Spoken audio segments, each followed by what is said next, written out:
आत्माभिमानी बात सुनकर सिंहासन पर बनी उन पुतलियों में से रत्नमंजरी नामक प्रथम पुतली सिंहासन से निकलकर मानव रूप में राजा भोज के सामने प्रकट हो गई और बोली, हे राजन, मेरी बात ध्यान लगाकर सुनो। मैं तुम्हें एक कथा सुनाने जा रही हूँ। जो भी बातें तुमने अपने विषय में कही वे सब ठीक हैं। तुम्हारा तेज तो सूर्य से भी अधिक अग्नि की ज्वाला के समान है, परंतु इन सब का इतना भी घमंड मत करो, क्योंकि ये कोई साधारण सिंहासन नहीं है। तुमने अपने मन में न जाने क्या सोच लिया है। बस थोड़ी सी शक्ति और वैभव पाकर तुम अहंकार में डूब गए और अपने वास्तविक स्तर को भूल बैठे। सिंहासन पर बैठने से पहले तुम ये अच्छे से जान लो कि जिस राजा विक्रमादित्य का यह सिंहासन है, तुम उसके एक बाल के बराबर भी नहीं हो। उसके दरबार में तुम जैसे राजा केवल सामान्य नौकरों के समान ही थे। बस प्रथम पुतली रत्नमंजरी की बात सुन पहले से ही खार खाए राजा भोज का गुस्सा 7वें आसमान पर जा पहुंचा। वे भड़कते हुए बोले, अगर ऐसा है तो फिर मैं इस सिंहासन को अभी नष्ट करवाकर फिर से धरती में गड़वा दूंगा। राजा भोज के इतना कहने पर रत्नमंजरी कुछ कहती, इससे पहले ही सभा में मौजूद राजा भोज के कुल पुरोहित यानी उनके गुरु वर्षाचारी बोले, राजन, आपका यह व्यवहार न्याय से बहुत दूर है। पहले पुतली की बात ध्यान से सुनिए, बाद में जैसी आपकी इच्छा हो फैसला ले लीजिएगा। कुलगुरु की बात सुन राजा भोज कुछ शांत हुए और बोले, ठीक है, मैं भी तो जानूं आखिर सच्चाई क्या है। तब पुतली रत्नमंजरी बोली, मैं क्या कहूँ राजन, यदि केवल इन गुणों को ही मापदंड मान लिया जाए तो तुम जलकर भस्म हो जाओगे। जब तुम विक्रमादित्य की संपूर्ण कथा सुनोगे तब तुम्हें खुद पर लज्जा आएगी और तुम जिस जीवन को महान समझ रहे हो तुम्हें ये तुच्छ लगने लगेगा। और रही बात हमें और इस सिंहासन को नष्ट कर फिर से धरती में गाड़ने की, तो हमें कोई भय नहीं राजन।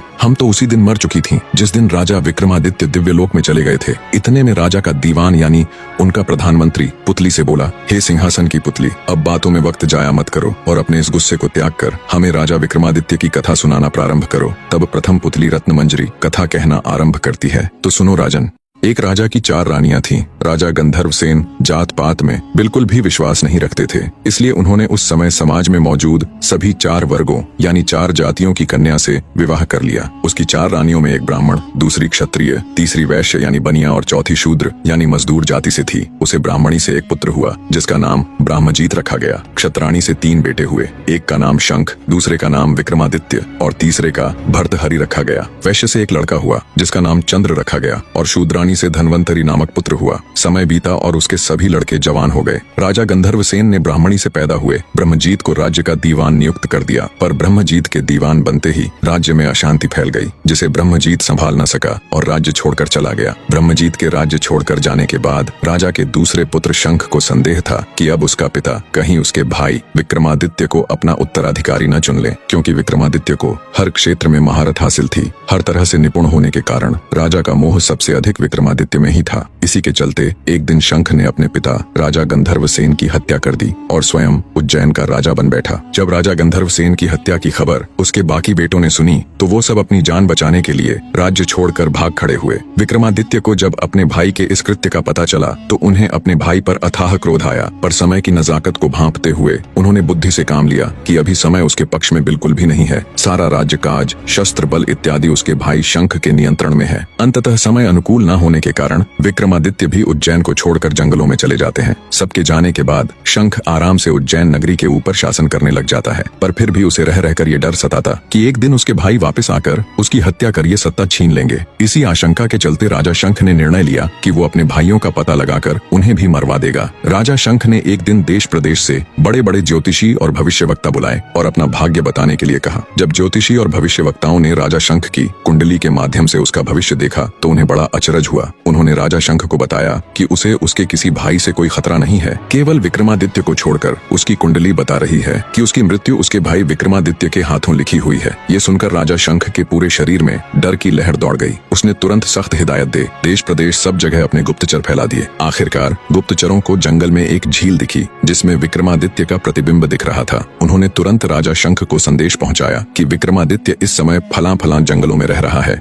राजा शंख को जब विक्रमादित्य का पता चला कि वो जंगलों में रह रहा है तो उन्होंने तुरंत एक तांत्रिक को बहुत से धन का लालच देकर बुलाया और उसके साथ मिलकर विक्रमादित्य को मारने की योजना बनाई। योजना के अनुसार तांत्रिक जंगलों में विक्रमादित्य के पास जाकर उसे देवी काली की पूजा करने के बहुत से लाभ बताकर उसे पूजा करने के लिए राजी कर लेगा। जब वे इस क्रिया के लिए सहमत हो जाएंगे तब देवी आराधना के अंतिम चरण को पूरा करने के लिए तांत्रिक उन्हें सिर झुकाकर आराधना संपन्न करने को बोलेगा। जैसे ही विक्रमादित्य अपना सिर झुकाएंगे वैसे ही पेड़ों की आड़ में खड़ा राजा शंख उनका सिर धड़ से अलग कर देगा। योजना बना उसे अंजाम तक पहुंचाने के लिए तांत्रिक जंगलों की तरफ चल पड़ता है। थोड़ी दूरी बनाकर राजा शंख भी उसके पीछे पीछे हो लेते हैं। जब तांत्रिक जंगल में जाता है तो उसे विक्रमादित्य वहां मिल जाता है। योजना के अनुसार तांत्रिक उन्हें पूजा अर्चना के लिए सहमत कर लेते हैं। जब आराधना के अंतिम चरण में तांत्रिक ने उन्हें सिर झुकाने को बोला तो विक्रमादित्य को कुछ संदेह हुआ। उन्होंने इशारा कर पहले तांत्रिक को ये क्रिया करके दिखाने के लिए कहा। जैसे ही तांत्रिक ने उसे दिखाने के लिए अपना सिर झुकाया तो रात के अंधेरे में आड़ में छिपे राजा शंख को लगा यही विक्रमादित्य है। वे फुर्ती के साथ निकले और अपनी तलवार के एक ही प्रहार से तांत्रिक की गर्दन धड़ से अलग कर दी। खतरे के अंदेशे से पहले से ही तैयार खड़े विक्रमादित्य ने झट से शंख की तलवार छीनकर उस पर अपनी पूरी ताकत से प्रहार किया। परिणाम स्वरूप शंख का सिर धड़ से अलग हो धरती पर जा गिरा। इस तरह विक्रमादित्य ने अपने पिता की हत्या का बदला ले लिया। शंख को उसके कर्मों का फल देने के बाद विक्रमादित्य उज्जैन लौट आए और राज्य को संभाल लिया। वह एक सदाचारी, न्यायप्रिय, दानी, उदार व लोकप्रिय राजा थे। उज्जैन की जनता उनके जैसा शासक पाकर धन्य हो गई। एक बार राजा विक्रमादित्य शिकार के लिए एक जंगल में गए हुए थे। वहाँ एक हिरण का पीछा करते करते वे बहुत दूर निकल गए और रास्ता भटक गए। घूमते घूमते वे एक महल के सामने जा पहुंचे। वह महल लूतवरण नाम के एक व्यक्ति का था जो उस राज्य का दीवान था। राजा विक्रमादित्य उनके पास गए। दोनों में वार्तालाप हुई। दोनों ने एक दूसरे को अपना परिचय दिया। विक्रमादित्य का परिचय मिलने पर दीवान लूतवरण उनसे मिलकर अत्यंत प्रसन्न हुए। वे उसे अपने राजमहल ले गए और उनका आदर आतिथ्य किया। लूतवरण ने विक्रमादित्य को बताया कि उन्हें इस राज्य के राजा बाहुबल से मिलना चाहिए। वे अत्यंत सरल और धार्मिक राजा हैं। उनके पास एक ऐसा सिंहासन है जो अत्यधिक शक्तिशाली है। कहा जाता है उस सिंहासन को स्वयं महादेव ने इंद्रदेव को भेंट किया था और बाद में इंद्रदेव ने प्रसन्न होकर वो सिंहासन राजा बाहुबल को दे दिया। आगे लूतवरण ने कहा, हे राजा विक्रमादित्य, आपके अंदर वो सभी गुण मौजूद है जो एक चक्रवर्ती सम्राट के अंदर होने चाहिए। बस किसी चीज की कमी है तो वो है उस दिव्य सिंहासन की। मैं आपको राजा बाहुबल के पास ले चलता हूँ। जब वो आपसे कुछ मांगने को कहे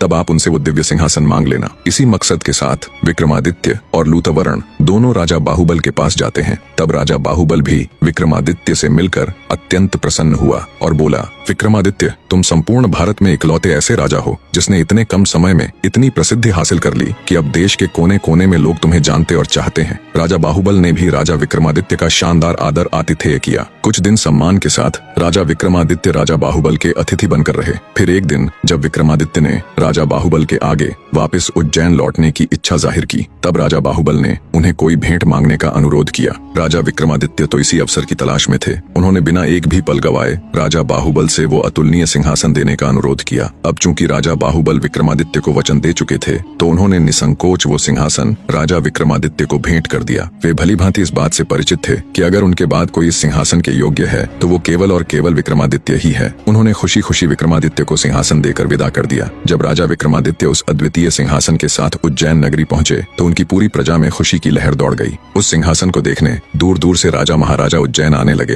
राजा विक्रमादित्य ने भारी सभा का आयोजन किया और दूर दराज से विद्वान पंडित बुलाए और उनके समक्ष अपनी इच्छा जाहिर की कि वो एक भारी अनुष्ठान करना चाहते हैं। कृपया आप सब देखकर बताएं क्या वो इसके योग्य है। तब पंडित विद्वान सभी ने एक स्वर में कहा, राजन, आपका प्रताप तीनों लोकों में छाया हुआ है। आपका कोई बैरी नहीं। आपको जो करना हो कीजिए। अपने समस्त खानदान को आमंत्रित कीजिए। 1.25 लाख कन्यादान और 1.25 लाख गायें दान कीजिए। ब्राह्मणों को धन दीजिए और जमींदारों का 1 साल का लगान माफ कर दीजिए। इतनी कथा सुनाकर प्रथम पुतली रत्न मंजरी बोली, हे राजा भोज, आपने अगर कभी ऐसा दान किया है तो आप सिंहासन पर अवश्य बैठें। पुतली की बात सुनकर राजा भोज का अपना सा मुंह हो गया। उन्हें खुद पर बहुत लज्जा आई। वे दरबार में उपस्थित समस्त राज्यसभा सदस्यों से बोले, आज का दिन तो गया, अब तो कल ही सिंहासन पर बैठेंगे। इस तरह सिंहासन बत्तीसी की प्रथम पुतली ने राजा भोज को सिंहासन पर नहीं बैठने दिया। अब बारी थी दूसरी पुतली चित्रलेखा की। कहानी के आगे का भाग भी बहुत जल्द विद इन वीक आप सबके सामने होगा। धन्यवाद मेरे प्यारे दर्शकों।